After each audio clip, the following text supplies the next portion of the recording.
Olá, começando mais um Interação Podcast, seja muito bem-vindo. Você que está chegando agora e ainda não é inscrito, já clica aí no botãozinho para você se inscrever, já ativa o sininho para receber notificação dos próximos episódios e não esquece de deixar um comentário e um like aí, que isso é muito importante. Sua opinião para a gente aqui vale ouro. Olha, eu quero começar agradecendo aos nossos patrocinadores, ao Sim Comerciários, Mogi das Cruzes, Suzano, Biritiba Mirim, Salesópolis e Guararema, ao presidente Jair Mafra, faz um trabalho muito lindo junto aos trabalhadores há muitos anos e também levanta uma bandeira importantíssima da violência contra a mulher. Maiores informações você tem o site aí na tela. Mandar um beijo também para todos da Embalixo, que inclusive trouxe uma nova proposta para o mercado. Olha, a Embalixo vem com os sacos bloqueadores de odor. Esse novo saco bloqueador de odor, ele tem alça, o que facilita muito o transporte a hora que você for descartar o seu lixo. Já vem com um neutralizador de odores, porque esse bloqueador ele tem cheirinho de lavanda. Então pensa, você não vai ficar na sua casa ou no seu comércio com aquele cheirinho insuportável de lixo. Ele já bloqueia e deixa aquele aroma de lavanda no ar. Lembrando que tem sacos para todos os tamanhos, é só você entrar aí no @Embalixo, que está na tela, que você vai conhecer mais da marca e também ter acesso aos outros modelos. Você tem sacos reforçados, linha Oceano feita com plástico retirado do oceano. Você tem linha PET, tem diversos outros modelos para o seu dia a dia. Claro que quando a gente fala de qualidade, a gente sabe que a gente tem a Embalixo, porque praticidade, segurança, você já sabe, é Embalixo. Agradecer também ao pessoal da Pepper Blend. Para você que ainda não conhece, tá aí na tela, suapepperblend.com.br. A Pepper Blend, que é uma das maiores indústrias no setor alimentício voltado ao mercado adulto. Ali você encontra produtos variados para poder trazer não somente mais sabor, como diversão e muito prazer na hora da relação. Eu, se eu fosse você, aproveitava. Inclusive, linha nova já está ali para você poder conhecer, que é a linha Amor. Olha, tá de arrepiar. Vale a pena você conhecer. Agradecer também ao pessoal da Constrói Store, que inclusive lançou recentemente sua nova coleção Outono e Inverno, Hype São Paulo, uma coleção em alfaiataria com linho puro, uma peça mais linda que a outra. Hoje, inclusive, eu estou com um vestido indiano de lá, olha, todo trabalhado em dourado. Gente, tem vários outros modelos. E lembrando que lá você também tem tudo o que você precisa para deixar o seu guarda-roupa sempre muito bem, olha, arrumado e com muitas peças fabulosas para você andar sempre muito elegante. Lá na Constrói você encontra tudo o que precisa e lá no Instagram você pode também fazer sua compra online e o envia para todo o Brasil. E mandar um beijo especial para Miox Eyewear, para você que quer ter aí, olha, uma proteção muito boa para quando você sair e complementar o seu look através dos óculos da Miox. Lá você encontra modelos em acetato, ferro, polarizado. São lentes anti-risco, com proteção UV 400 e olha, qualquer modelo por R$ 99,90 e o envio também é para todo o Brasil. Então, olha, não deixe de entrar em contato com eles e já garantir o seu, para você ficar ainda muito mais protegida e protegido e sair com muito estilo. Bom, vamos falar do nosso episódio de hoje? Hoje eu estou com um convidado, um amigo muito especial. eu conheci no meio de alguns trabalhos e eu tive o prazer de trabalhar com ele quando eu produzi o meu primeiro clipe de trabalho, que foi Castigo. Para você que não ouviu, tá em todas as plataformas digitais. Ele hoje está aqui comigo para contar um pouco de toda essa história, a trajetória dele dentro da produção de cinema. Ele é produtor, diretor, tem vários trabalhos já na internet e está com outros aqui ainda prestes a lançar. Inclusive, a gente vai falar da produção que está aí, ó, prontinha para sair no forno. Tem um teaser que eu vou mostrar para você daqui a pouquinho de Garotas de Aço na minha frente. Ô, Paixão, Felipe Paixão. Como é que você tá, amigo? Boa tarde, Tamara. Obrigado pelo convite. Tô bem. É uma honra estar aqui hoje, porque toda vez que a gente fala de trabalho, produção audiovisual e cinema, uma das dificuldades que a gente mais encontra é divulgar esse trabalho, né? Ter com quem falar para mostrar o que a gente está fazendo, o que a gente está propondo. E ter um espaço como esse para poder falar um pouquinho do nosso trabalho, poder mostrar, né, o que a gente está fazendo é muito importante. Então eu queria agradecer pelo convite, é uma honra estar aqui. Imagina, a honra é minha te receber. Obrigado Tanto mesmo. tempo que a gente já não se vê, Faz né? tempo. Também o trabalho não deixa. Sim. Né? Mas você sabe que você começou tocando num ponto que eu acho muito importante. A gente que trabalha com artes, a gente que faz produção independente, a gente sabe de diversas dificuldades, né? Como espaço para divulgação, que muitas vezes a gente sabe que tem portas fechadas, não são todos que abrem essa oportunidade. Você já está na área há quanto tempo? Olha, na área mesmo, assim, que eu trabalho faz uns 15 anos. Né? 15 anos. Eu comecei desde molequinho porque a minha ligação com o audiovisual vem de família.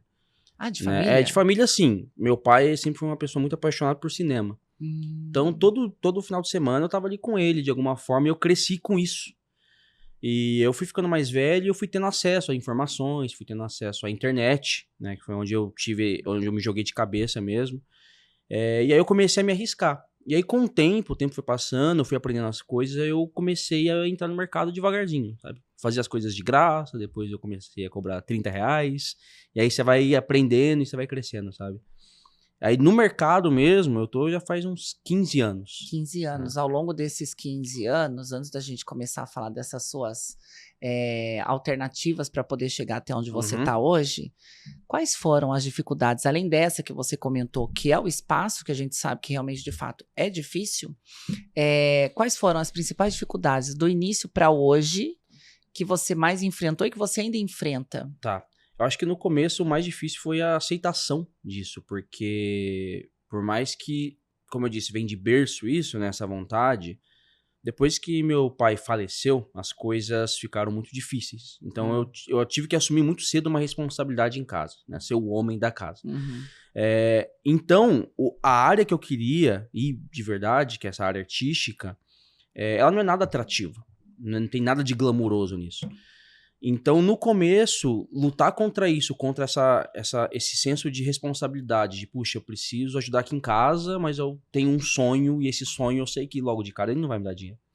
Então, no começo eu fiquei muito dividido entre ter o meu trabalho convencional, ali eu trabalhei em algumas empresas, e ao mesmo tempo investir no que eu queria mesmo, sabe? Então, a aceitação disso, quando eu digo, é aceitação minha mesmo, sabe? Eu me convencer de que eu precisava investir nisso. Porque tinha esse peso, essa responsabilidade, sabe? Minha mãe, meu irmão era novo na época, sabe? E era difícil, como é que eu ia entrar nisso sem estudo?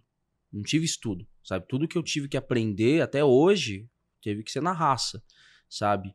Então, eu não tinha nada que me facilitasse entrar nisso, né? Então, aceitar que isso ia ser difícil, acho que no começo foi o que mais me pegou.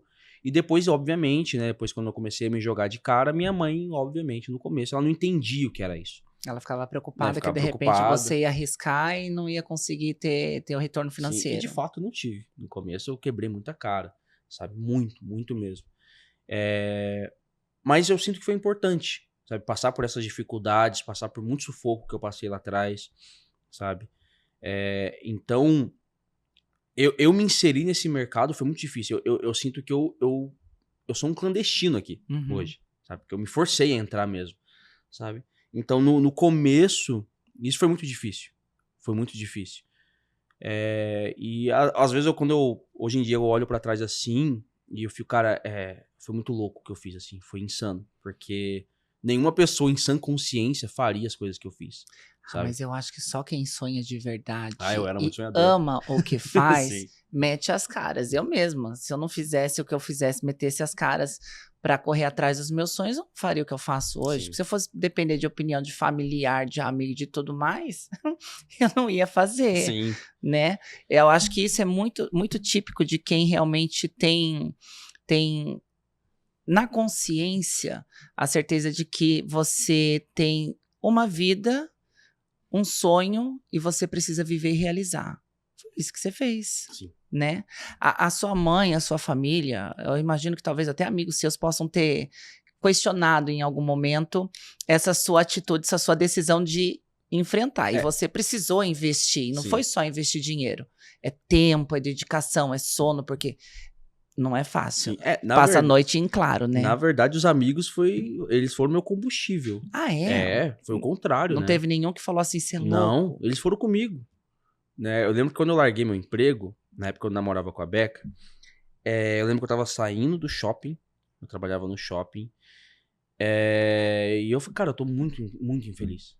Parece que minha vida estagnou, eu tô infeliz. E eu lembro que eu tava falando com ela no telefone, tava atravessando aquela avenida ali do shopping, ela falou, sai do seu emprego, então investe no que você quer, vamos meter o louco. Eu lembro que eu parei no meio da faixa de pedestre, eu voltei, eu pedi demissão. No mesmo instante? No mesmo instante, e daí em diante é a história. Porque eu saí disso leve, eu lembro que eu saí muito leve, só que apavorado. Falei, tá, como é que eu vou chegar em casa e vou falar isso? Não tinha motivo aparente, né? Era uma coisa muito interna. E quem me apoiou muito na época foi a Beca e foi o Anderson. Foi um camarada meu que eu sentei com ele, conversei, eu falei pra ele o que eu tava querendo fazer. E ele entrou na minha, e nós dois juntos ali, a gente fez um investimento louco. Cara, eu vejo como a gente foi inconsequente, sabe? Quantos você tinha?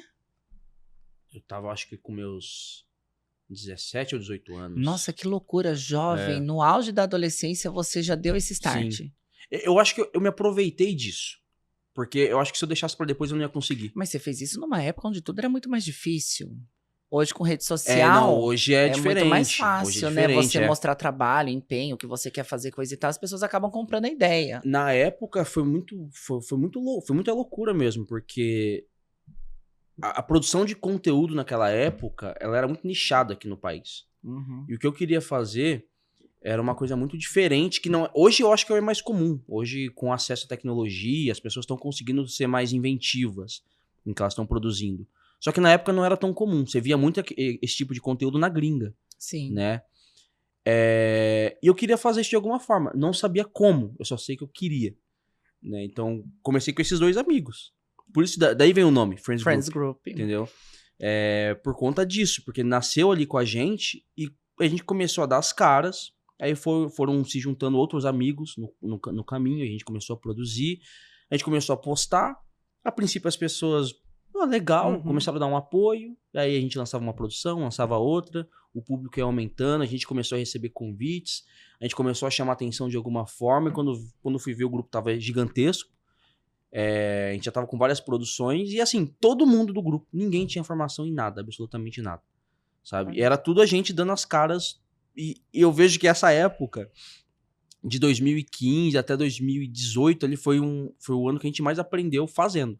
Ninguém parou, vamos sentar e vamos, sei lá, iniciar um curso, por exemplo. Mas escola da vida, você aprende na marra. Quem não tem oportunidade de pagar um curso, tem que se virar, gente. A gente aprendeu na marra mesmo. Então... E olha, que assim, aprendeu na marra e a gente vê o resultado desse aprendizado quando vocês lançam as produções que vocês fazem. Eu sou apaixonada no trabalho. Só espero ele me contratar para poder atuar em alguma vez, que a gente só fala e não faz. Sim. Né? Você começou, qual foi seu primeiro trabalho? O primeiro trabalho que você lançou, qual foi a primeira produção? A primeira produção lançada, assim, eu tive outros trabalhos antes. Sim. Eu fazia muito vídeo de casamento, vídeo publicitário, mas a primeira produção minha que a gente foi e fez, a primeira minha foi em 2008. 2008. Que é um videozinho bem bobinho, eu e meu irmão, e a gente, com uma qualidade precária, foi a primeira vez que eu me aventurei a fazer algo com VFX. Então, na época, eu tava fissurado em fazer sabre de luz. Então, eu fiz uma lutinha ali básica, eu e meu irmão, no nosso quintal ali, fazendo. E eu lembro que, na época, isso me impactou muito, porque eu fiquei, cara, eu consegui. Ah, porcaria o vídeo. Mas eu lembro que eu consegui. Mas só de você fazer e colocar ali o que você Sim. queria, né? E eu lembro que esse vídeo foi a sementinha que depois ficou germinando aqui por anos. Tipo, eu quero fazer aquilo. Hoje, tipo assim, foram se passando os anos e eu trabalhando e cara, eu sei que a gente consegue fazer mais do que aquilo. Aí quando chegou, depois desse fato de que eu saí do emprego e tal, me juntei ali com o Anderson e com a Rebeca, aí veio a nossa primeira ideia de fazer ali um vídeo, eu não sei nem dizer o que seria aquilo, mas é tipo um vídeo onde a gente ia juntar Star Wars e Harry Potter, né? E aí foi a primeira produção que a gente lançou no dia 1º de janeiro de 2015. Né? Foi quando a gente lançou o canal também. Uhum. Então essa foi a nossa primeira produção, né? Que foi o que fez as pessoas olharem. O vídeo também é horroroso, horrível. Assim, você olha hoje, tem nada a ver. Mas assim, eu tenho um carinho muito especial por esse vídeo, porque foi o começo. Né? Foi quando eu dei a cara, a tapa, literalmente, sabe? Assim, a gente se expôs ali, de várias formas. E é doido, porque eu sinto que esse vídeo, essa primeira produção, foi a faísca que acendeu o que veio em seguida, sabe? Uhum. E ali a gente foi perdendo a vergonha, a gente foi perdendo o medo, e a gente ficou cada vez mais louco, mesmo assim, insano mesmo. Mas vamos não fazer nada convencional mesmo, vamos, sabe, meter o louco. E a gente conseguiu. E a gente foi, daí em diante, a gente foi cada vez mais tentando ousar nas ideias. Ideias completamente, assim, absurdas mesmo. Eu vi que sabe? tem produção de vocês que tem diversos tipos de efeito, como lutas, Tem. superpoderes. Vocês até fizeram um comercial há pouco tempo de uma marca de uma lanchonete, Sim. né? Uma grande rede com poderes, efeitos especiais. Thaís, inclusive, A Thaís, estava lá. Eu falei, ó, nossa, você ficou parecendo a Wanda Maximoff. Foi surreal. Isso tudo você sempre desde cedo quis se aprimorar, foi atrás de entender para poder aplicar. Quanto tempo você levou e o que te estimulou a investir cada vez mais nisso? É curioso, porque essa parte de VFX, por exemplo, hoje o pessoal sempre me associa muito a isso, a VFX, e dentro do que eu faço é o que eu menos gosto. Eu comecei com isso e hoje é o que eu menos gosto. Né? Mas eu lembro que o que me estimulava na época, eu não sei, acho que é essa ideia do fantástico, sabe? De você conseguir criar uma ilusão. Eu não sei explicar. Eu lembro que eu era muito apaixonado. É uma magia, né? Eu era muito apaixonado por isso. Como que eles fazem isso nos filmes ou numa propaganda? Como que isso foi feito, sabe? Então isso sempre era muito estimulado dentro de mim. Então eu lembro que o primeiro software que eu tive contato para editar foi o After Effects. Eu não comecei pelo Premiere ou por qualquer outro programa, não. Eu comecei pelo After Effects, que necessariamente nem é um software de edição. Ele é de composição, para efeitos visuais, para motion. Eu lembro que quem me apresentou isso foi um camarada meu, o Felipe. E eu lembro que ele... Cara, eu nunca esqueci esse vídeo que ele fez, que aí ele filmou a mão dele e ele botou uma bola de energia na mão dele, assim. Tosquíssimo. Mas, nossa, aquilo ali explodiu minha cabeça. E eu peguei o programa com ele, e eu comecei a testar, e eu comecei a fazer as coisas, tudo no próprio After Effects, sabe? Então, eu nasci ali. Esse profissional que existe hoje nasceu ali. E desde então, como eu nunca tive esse espaço pra poder, sei lá, investir num curso ou algo do tipo, eu aprendi tudo muito na internet. Então, eu lembro, o que eu aprendi de inglês, eu sinto muito que foi nessa parte de assistir tutoriais. Como não tinha nada no Brasil na época, nada, absolutamente nada, eu me forcei a ter que aprender inglês para eu entender o que eu tava tentando aprender ali, né? Então, eram horas e horas assistindo um tutorial e praticando. Pegava a câmera, ia no meu quintal e fazia, sabe? Muito da prática que eu tive foi o que me ajudou a entender. Porque não era só copiar o tutorial, era entender onde que eu posso aplicar isso. Às vezes um tutorial que você viu aqui, ele pode se somar com outro aqui, sabe? Você aprende uma técnica nova, um efeito novo.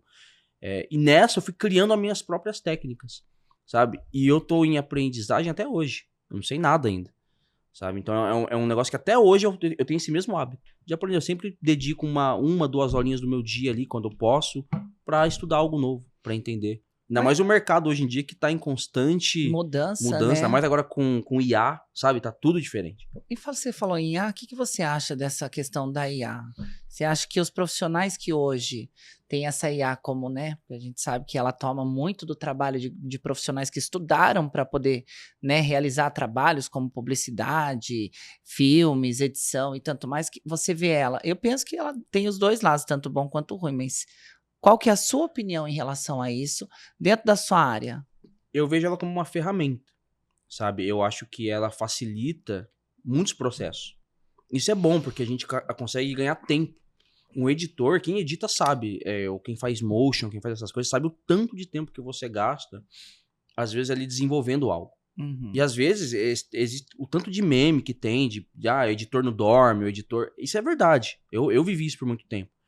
E eu vejo que hoje a IA, quando ela é bem utilizada, ela consegue comprar seu tempo um pouco, sabe? Você consegue, às vezes, automatizar um trabalho ali que não precisa ser tão maçante. Uhum. Pô, isso aqui vai facilitar a minha vida, sei lá, uma rotoscopia. Pô, hoje em dia o que tem de IA que faz rotoscopia de forma até melhor do que a gente, que faz manualmente, não tá escrito, sabe? Isso é bom, pô. Você pode deixar a IA ali fazendo um trampo pra você e você pode focar em outras coisas. Só que ao mesmo tempo eu entendo que isso é uma tendência. Então, assim, as pessoas que não se adaptarem, não tomar isso como uma ferramenta de trabalho e se atualizar, vão ficar pra trás. Isso é inevitável, isso vai acontecer. É uma coisa que eu já sei que vai acontecer. Mas você também pensa que, por exemplo, vamos supor que a gente tenha um apagão cibernético, que tanta gente fala hoje na internet, e a IA faz tanto trabalho. Obviamente que se isso acontece, tudo para, né? Mas e se de repente cai a IA, o que eu acho meio difícil, mas vamos colocar essa suposição aqui, e o pessoal tá tão habituado só a mexer em IA, você não acredita que isso tira um pouco do aprendizado, da vontade da pessoa ir lá e praticar mesmo? Porque é cômodo, eu vou lá, coloco o que eu quero, ela faz, tá tudo resolvido? Tira. É doido isso. Eu acho que eu vi um vídeo esses dias que tem tudo a ver com isso daqui. Do Pedro Loss, do canal Ciência do Dia, onde ele tá falando sobre... Hoje, na Terra, não existe um ser humano que é capaz de fazer um lápis. O objeto mais simples que você pode encontrar em qualquer papelaria. Porque hoje esse processo ele tá tão subdividido, sabe, que hoje nenhum ser humano é capaz de fazer um lápis sozinho. Ele precisa de vários processos. E eu sinto que esse lance da IA é isso que vai acontecer. As pessoas, elas estão cada vez mais dividindo e subdividindo esses trabalhos. Vai chegar um ponto onde aquele profissional que antigamente sabia fazer o lápis, ele não vai existir mais. Então a gente vai acabar criando uma dependência de outros profissionais. Eu acho que a IA é a mesma coisa. Você acaba criando uma dependência dela. Se um dia ela sumir, dependendo do nível que a gente tiver avançado com isso, eu acho que pode ser um grande problema. Um colapso mesmo global. Assim. Até mesmo se a gente for parar pra pensar, por exemplo, tem muita gente que fala, eu escrevi tal coisa, mas tá lá, vai lá na IA, escreve não sei o que pra mim com isso, ela vai lá e faz. Eu fiz tal coisa. Na verdade, não fez. A IA que foi lá e...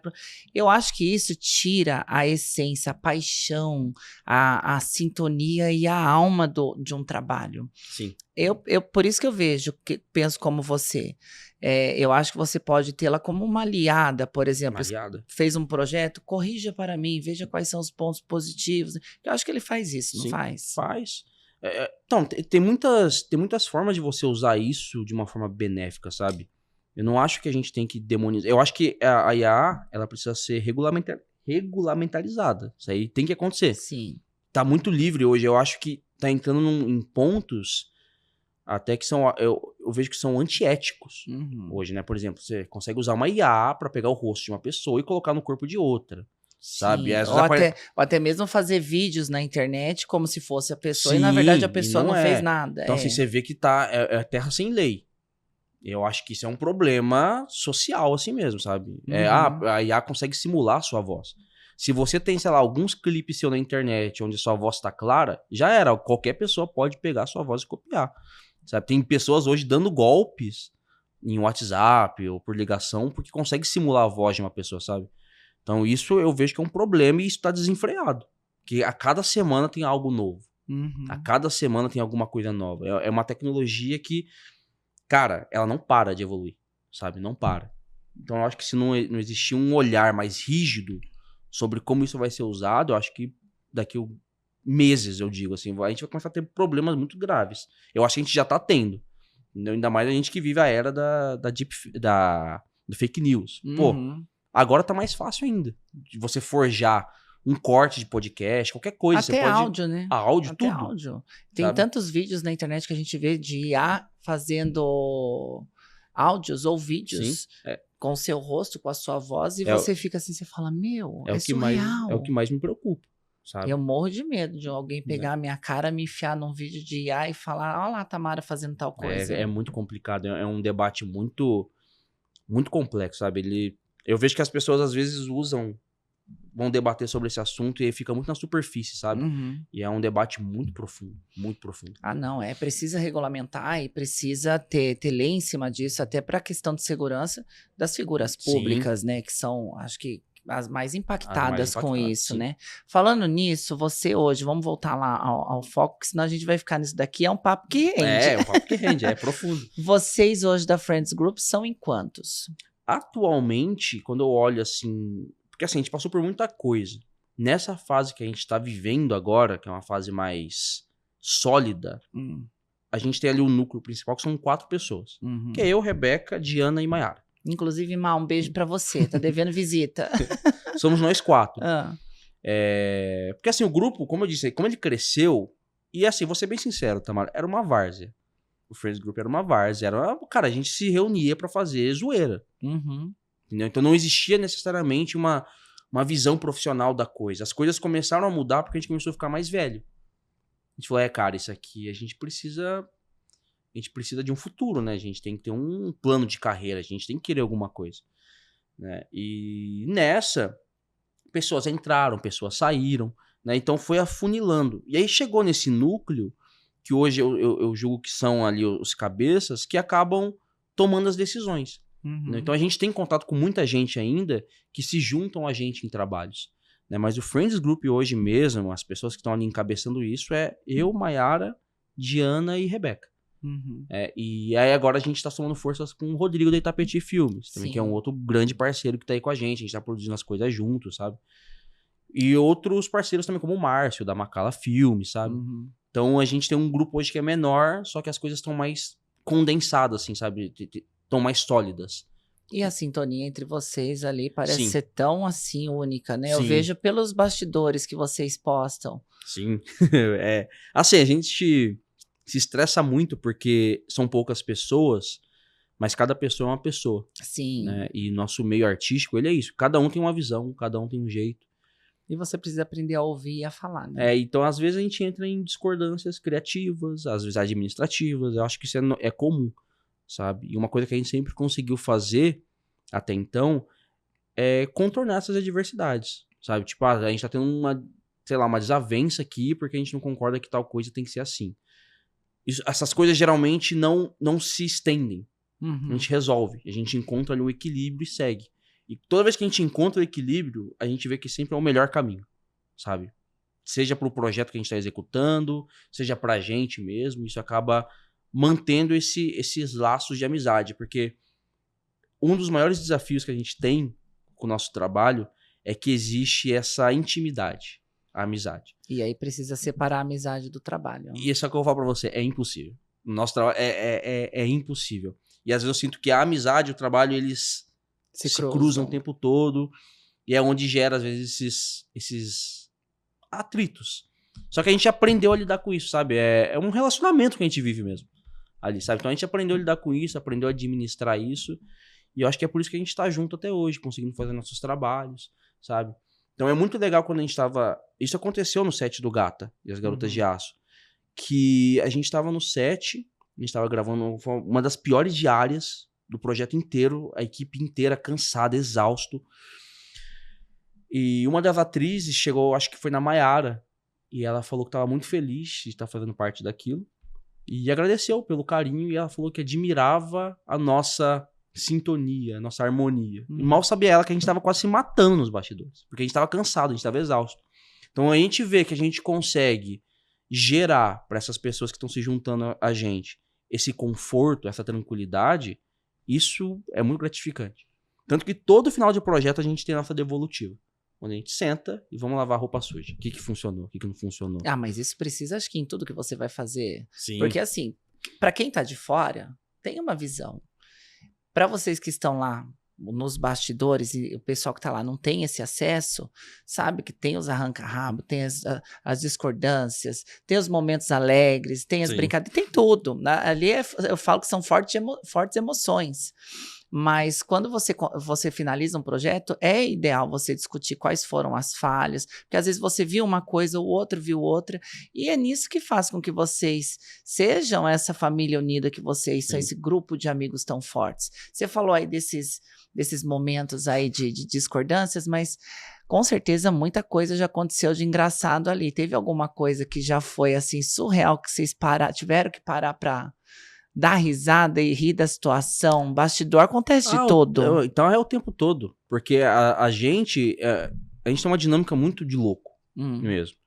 Então o tempo todo esses momentos engraçados eles acontecem. Seja com uma ideia, seja com ironias. Tipo, por exemplo, teve um dia que a gente foi gravar num lugar e a gente sempre acaba enfrentando às vezes questões com atraso. Aí nesse dia que a gente foi perfeito, pô, ninguém atrasou nem nada, a gente chegou no lugar pra gravar, o portão tava fechado, a pessoa que ia receber a gente na locação não tava lá. E o portão tava aparentemente fechado. E aí passa 10 minutos, 20, 30, chega 1 hora de atraso. E a gente, cara, ferrou, olha o tanto, um monte de figurante ali, sabe? Tipo, começou a pesar isso. Cara, a gente, equipe, a produção aguenta. Agora, pô, figurante que tá vindo aqui, sabe? Veio de longe. Teve pessoas que vieram de longe pra cá. Puxa, ninguém merece passar por isso. E beleza, vai fazer o quê? A pessoa não tava ali e tudo mais. E eu lembro que eu comecei a ficar irritado e eu saí, né? Aí eu e o Gustavo, a gente foi tomar um café na padaria pra ver se eu esfriava a cabeça. Porque, tipo, não tava no meu controle aquilo. Aí quando eu tava lá no meio do café, acho que foi a Rebeca que me ligou. Ela falou, Fê, pode vir, abrimos aqui. Né? A pessoa parece que chegou. Né? Aí, beleza, eu e o Gustavo, a gente tava voltando, e só a Rebeca ficou me esperando lá de fora. Ela falou assim, eu fiz questão de esperar vocês aqui pra dizer um negócio. Aí, na hora que eu cheguei perto dela, ela falou, o portão tava aberto o tempo inteiro. Tá ligado? Vocês ficaram 1 hora lá fora. É muito frustrante, essas coisas, porque você fica, nossa, e que diária, e depois, essa 1 hora depois, desencadeou muita coisa. Eu lembro que a gente foi terminar essa diária, era papo de quase 2 da manhã. Misericórdia. Sabe? E a gente se encontrou, era o quê? 8 horas da manhã, sabe? Então foi absurdo. E fora isso, como teve esse atraso, a Camila, que é uma das atrizes lá de São Paulo, e a Mafê, não tinha mais como elas voltarem. Aí eu falei, tá, eu levo vocês. Aí eu saí da gravação cansado. Fui lá em São Paulo e voltei. Eu lembro que eu fui dormir esse dia, era quase 6 da manhã. Ah, não tem sabe? como. Quem trabalha com isso sabe que esses contratempos acontecem. Então, e geralmente quem tá na linha de frente é quem paga o pato, né? Então, assim, hoje a gente dá risada porque a ironia, sei lá, eu acho engraçado. Hoje eu acho engraçado, sabe? Acho engraçado. Hoje vocês estão trabalhando em Garotas de Aço. A gente tá finalizando a Gata e as Garotas de Aço.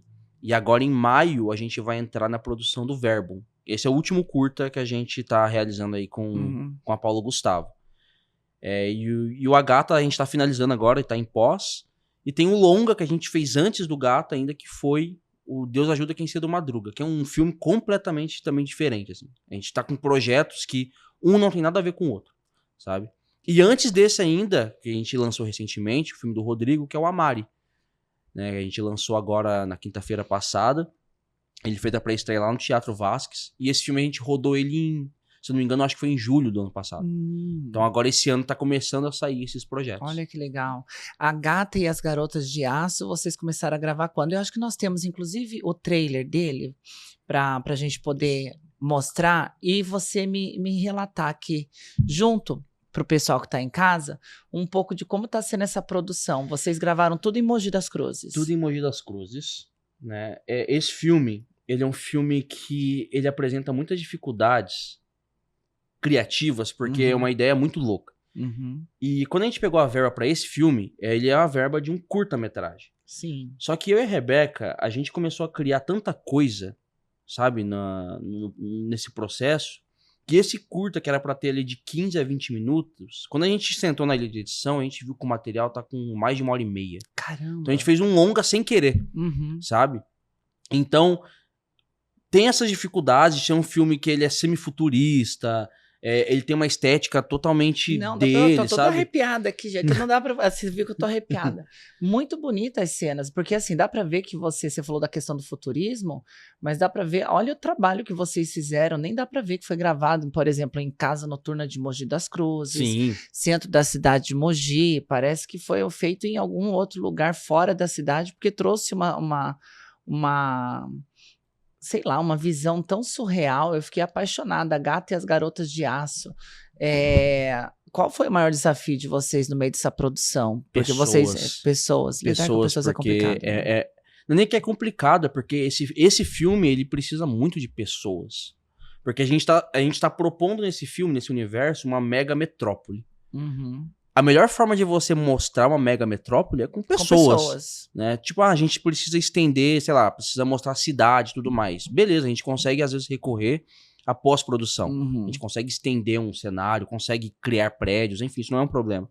Agora, pessoas para participar do projeto, para dar esse volume que o filme pede, tipo essa diária aí do show, cara, foi absurdo. Então a gente teve que abrir casting. Foram quantas pessoas lá? Eu não lembro agora. Tamara, eu não lembro. Acho que teria essa informação com exatidão. Porque a casa lá comporta, acho que umas 250 pessoas, 300 no máximo, acho que é isso. Não chegou isso tudo, não. Tanto que foi menos do que a gente estava esperando. Mas aí vocês transformam isso no vídeo, né? Desafios. Então, tipo, a gente tem essa expectativa de que vai vir 100 pessoas. Sei lá, foi menos da metade. Uhum. E agora? Porque não dá pra sentar e chorar. Já estamos aqui, já estamos com lugar, as pessoas estão aqui, o que a gente faz? Uhum. Então esse filme ensinou muito a gente a como improvisar. Uhum. Que é uma coisa que a gente sempre fez. Só que nesse filme foi em outro nível. Esse nível de improvisação, de temos que contornar. Essa problemas. atriz que tá fazendo essa cena aí é uma das principais, não é? A Camila é a principal, né? É a principal. Ela é a gata, né? Qual que é o contexto da história? A gata... Ela é uma prostituta que vive na cidade de Nova Leste, que é uma cidade fictícia que a gente criou, que é essa mega metrópole. E ela é uma mulher que tá presa dentro desse trabalho que ela tem, né? Porque ela trabalha para um cara super poderoso na cidade, que é o Dom. E ela, além de ser prostituta, ela também acaba traficando ali pra ele uma droga que a gente também criou pro filme, que é essa droga rosa, que é o amor de mãe. Então ela também é traficante e tudo mais. E obviamente ela não quer estar nessa vida, e ela também tem questões que ela quer mudar de vida, e ela também cuida do pai dela, né? E ela tá tendo problemas pra cuidar do pai dela, que tem questões de saúde e tudo mais. E um belo dia, essa prostituta recebe uma proposta de uma outra mulher misteriosa, ninguém sabe quem que é ela, pra fazer parte de um clube de luta. E essa mulher ainda não foi inserida No filme? Ela tá aí. Já tá aí, só ninguém sabe quem é. Ninguém sabe quem é. Isso a gente vai deixar pro filme mesmo. Não é aquela que apareceu do lado dela. Olha, eu já querendo Não fazer sei. spoiler aqui. Não sei, aí só assistindo mesmo. Porque a gente não quer deixar isso claro ainda, né? Sei. Mas é um filme que ele carrega esse arco dramático dessa personagem que tá presa num relacionamento super abusivo. Você vê a forma como o relacionamento do Dom com ela, você vê que ela é totalmente presa. Dependente, né? Dependente né? dele. Ele usa isso contra ela, sabe? E ela não tem saída. Então, quando é proposto pra ela uma solução tão absurda que é ela se socar com outras mulheres, é onde você vê que é o tal desespero dela. Mas esse socar dela tá entre as brigas que surgem, ou ela também se envolveu em aprendizado? Também. Por exemplo, foi sair das ruas e de repente ingressou no universo de lutas. Foi pro ringue. O contexto da gata é que ela vem de uma família de circenses, né? E ela foi abandonada pela família, né? Então ela sempre teve que se virar nas ruas, sempre. Foi assim que ela acabou caindo nas mãos do Dom. Entendi. Né?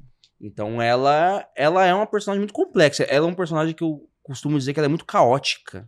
Ela é muito imprevisível, porque ela é uma personagem que tem muitas camadas e você consegue entender as decisões que ela toma. Inclusive a decisão de aceitar participar de um negócio que é extremamente brutal. Mas é onde mostra onde está o desespero dela. Ela quer tanto se livrar dessa realidade que ela vive que ela aceita participar de uma coisa que é mais brutal do que ela já vive, sabe? Quanto tempo de ensaio para vocês fazerem essas cenas, por exemplo, de luta, que eu acho que talvez seja a mais complicada, né? Infelizmente, esse foi o ponto que mais pesou pra gente, porque a gente não tinha tanto tempo. É um projeto com um orçamento muito pequeno, com espaço de tempo para executar ele muito pequeno. Então, eu chamei o Lino, que ele é dublê, ele é lá de São Paulo, para me ajudar com as coreografias.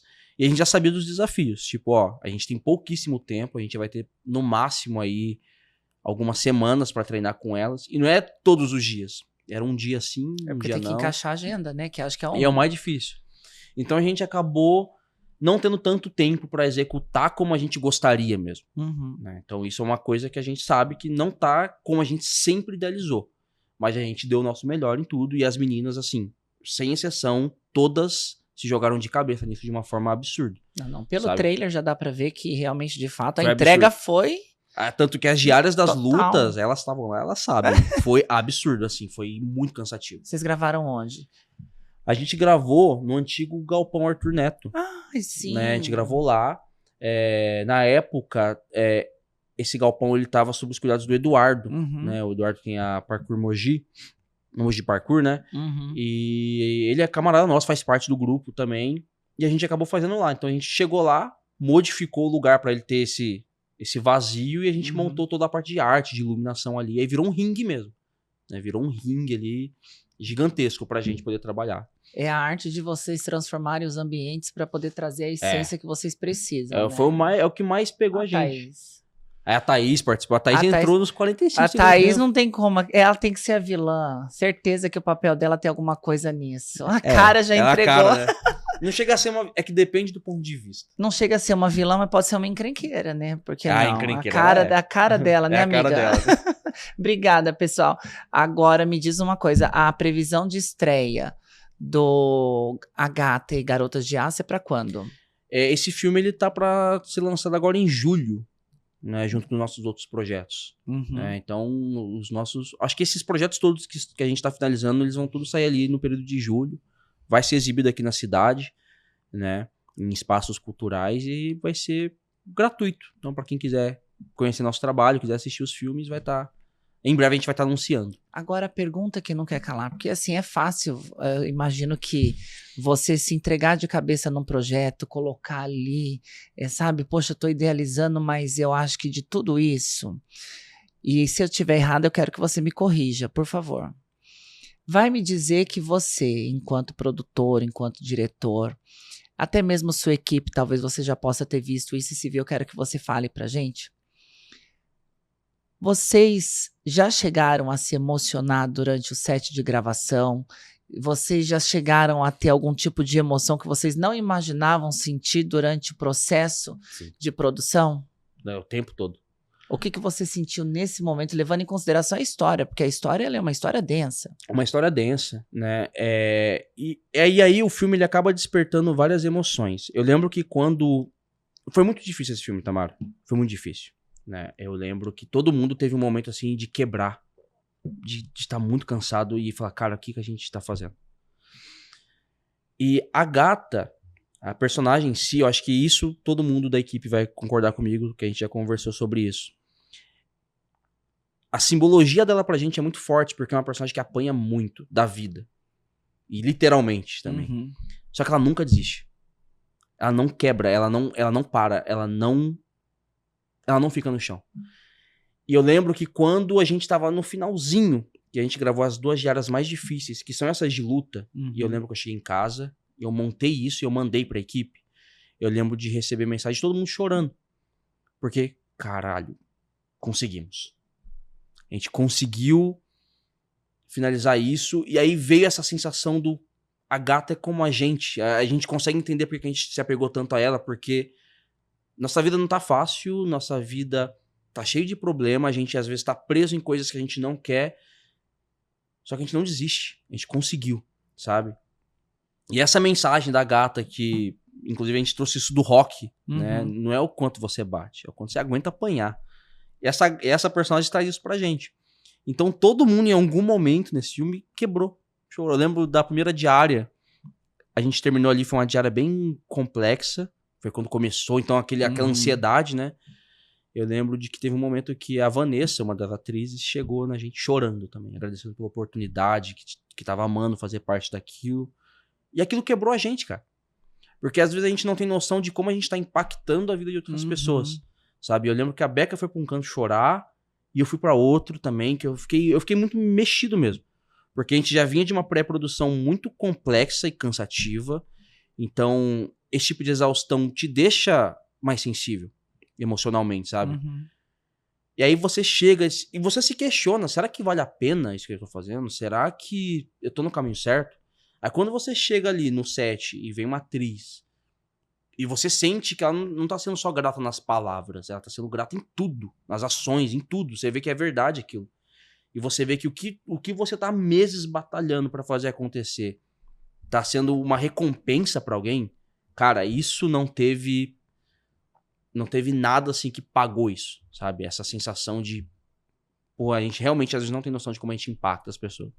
O mesmo aconteceu com a Mayara, quando a Luá chegou nela e falou essas coisas também, se abriu, falou que tava feliz de estar ali. A Mayara quebrou, sabe? Porque falou, mano, porque tá naquele meio daquele caos, a gente tá fazendo as coisas e de fato, às vezes o elenco não tem noção do que tá acontecendo, de como a gente tá cansado. E eles às vezes não têm noção de como essas falas parece que é um combustível pra gente, sabe? Então houveram esses momentos onde a gente quebrou, se emocionou, tanto pelo que a gente tava gravando, tipo, eu lembro da cena que a gata grava com o pai, né, que ela tá conversando com o pai, que é uma cena super delicada, bonita, e cara, como aquilo é tocante, sabe? Como aquilo é tocante você ver essa personagem, que a gente gastou tanto tempo construindo, e aí veio uma atriz, pegou ela, tratou com carinho, lapidou, e a gente tá vendo isso ganhando forma. Um projeto que a gente tá sonhando desde 2022. Então, assim, pra gente, cada cena, cada momento, veio essa emoção, porque é impossível não vir, porque a gente sabe o tanto que a gente se dedicou, o tanto de coração, o tanto de lágrimas, o tanto de sacrifício que a gente fez pra estar executando isso hoje, sabe? Porque a gente realmente ama o que a gente faz. Então, assim, é impossível a gente não se emocionar, sabe? E é isso. E, curiosamente, eu carrego no meu sobrenome Paixão. E, tipo assim, cara... A paixão tá ali. Tá ali, cara. Isso é verdade. Isso é uma coisa que as pessoas me falam.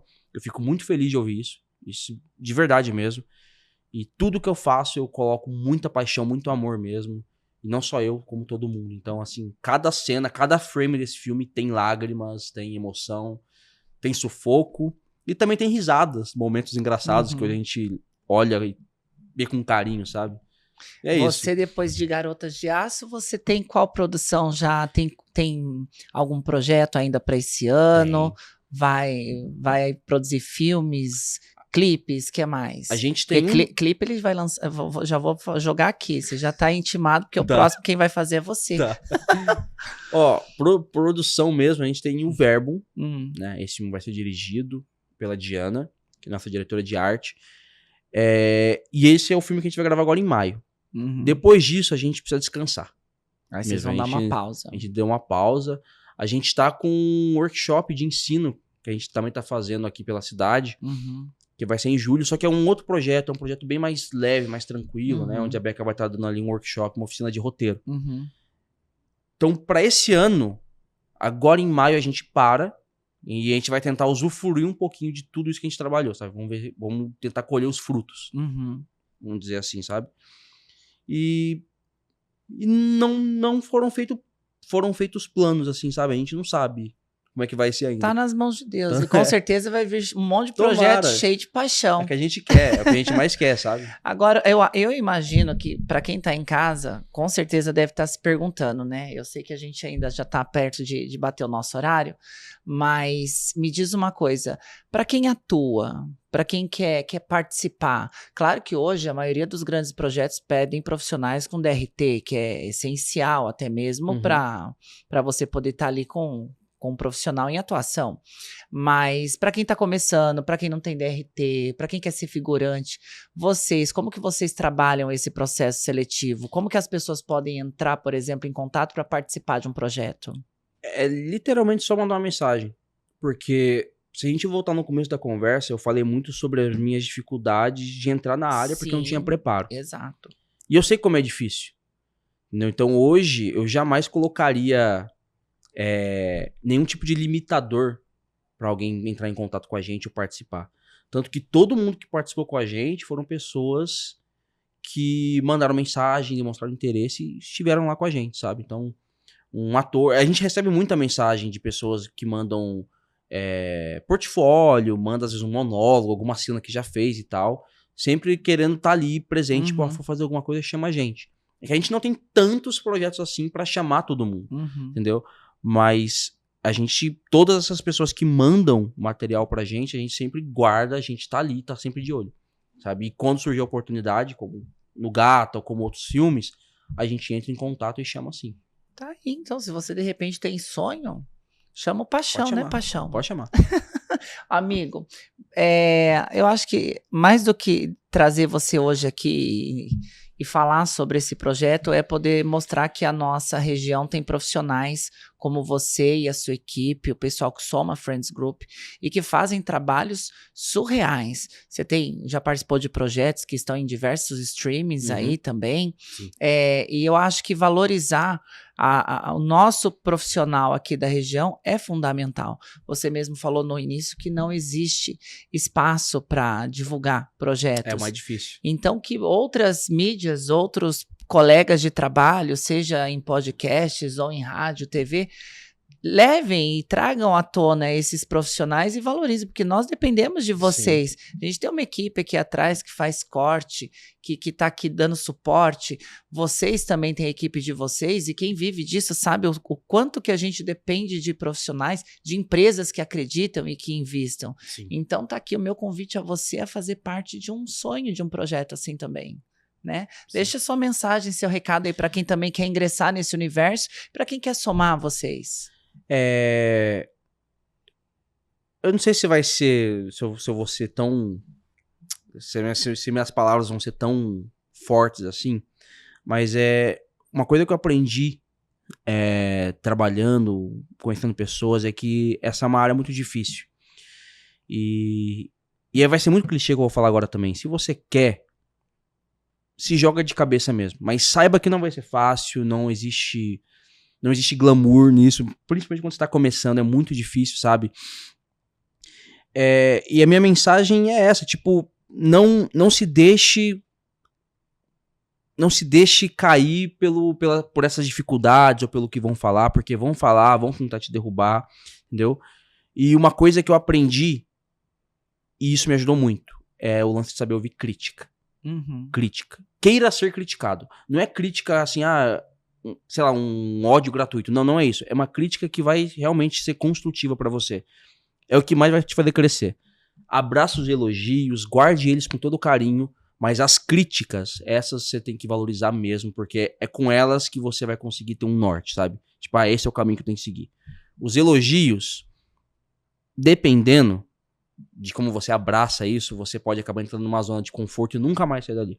Porque, não, tô confortável aqui. Não, e a crítica, ela te tira disso o tempo todo, sabe? Então eu sou uma pessoa que eu gosto muito de ouvir críticas por conta disso. Porque elas sempre me ajudam a ver um novo norte, assim, sabe? Um novo horizonte. Então, é o lance de você persistir, insistir e saber abraçar essas críticas e usar elas como uma ferramenta de... uma bússola mesmo, sabe? Pra você ir pra frente, pra você sempre buscar dar o seu melhor e nunca se acomodar no básico, sabe? Eu acho que é isso, basicamente, que eu diria, assim, pro pessoal que quer entrar nisso. E saber que não é fácil. Nunca foi, eu acho que nunca vai ser. E estudem. Cara, hoje em dia tem internet, tá tudo tão acessível, sabe? Tá tudo tão na palma da mão, então... Pô, tem condição de fazer um curso, faz um curso, tem condição de passar uma horinha ali no YouTube, vendo um tutorial, ou sei lá, vendo alguma aula, faz isso. Porque isso vai ser muito benéfico pra você, enfim. E pratica, acho que o mais importante é isso. E se você conhece pessoas que trabalham com isso, tenta chegar perto, sabe? Tenta se inserir nisso, seja um penetra também, sabe? Que isso vai te ajudar. Esse networking faz toda a diferença. É o que faz a diferença. É assim que a gente acaba conhecendo pessoas, foi assim que a gente se conheceu, não é? Isso mesmo. É sobre isso. Fê, pra quem quiser conhecer o trabalho de vocês, como que faz? Hoje, pra quem quiser conhecer nosso trabalho, pode seguir a gente no Instagram, @friends.group. E a gente também tá no YouTube, só jogar Friends Group, que é o primeiro canal que vai aparecer lá. Aparece em todas as Isso produções. aí, estamos lá. Tá aí, obrigada por ter Obrigado, aceitado eu. participar. Muito obrigado Quem pelo sabe um dia eu convite. ainda tô numa produção dele, hein? Tô namorando aqui. Será que vai rolar paixão? Vai sim, vai sim. Ó, muito obrigada a você que ficou conosco até agora.